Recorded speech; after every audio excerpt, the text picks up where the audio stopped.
All right, I'm still checking Twitter because it was insane. I could not keep up. I couldn't read the tweets because they were coming down so quickly. And the hashtag Drew Chains, I feel like, is trending. I was checking on that right now.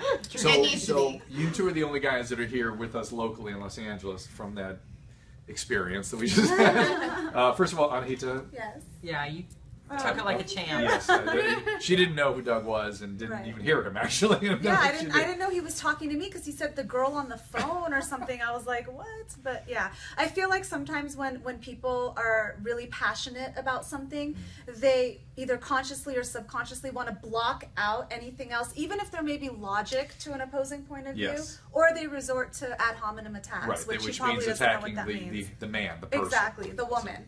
The homonym. Instead of the arguments, you attack the person. And the arguments, you know, it's interesting. There's to have these arguments, and you were kind of pointing this out. There's not a consistent logic that anyone can access and then fight about. All the logics for and against each are sort of, they don't overlap very well, right? And that's why it becomes such a weird argument. You were asking for, you know, we went at it several different ways about, for instance, you know, from an issue of liberty, you know, and so the principle of liberty. Is that the argument? Well, you know, no.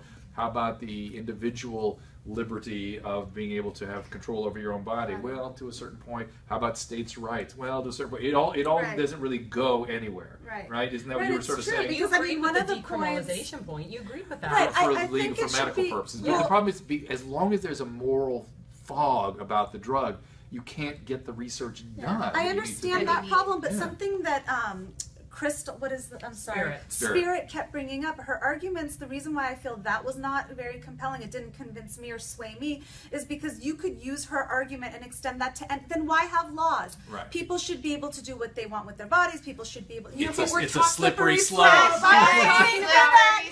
we are talking about pot here. And the people that want to smoke pot, especially with the adolescents, I don't think any adolescent should be on any substance, but guess what? That is passed down from the parents, and you hope that they adopt that. But people that are going to smoke pot, whether it's legal or not, they're going to smoke pot. You can get it like that. I think that's the problem. So let's benefit from a pragmatic point of view, it's not working right now. And a really interesting thing did happen in Colorado. It's sort of too involved to get into on television. Too soon to tell. But no, right. I think Colorado was going to work through their problems. I agree with you. But one really positive thing has happened that shocked everybody is that usually there's an inverse relationship between perceived harm and probability of use, right? Kids think it's bad, they're less likely to use. Right. Well, now the perceived harm is going down, down, down, down, down, so you'd expect the use to go way up. Right. It started to trend together.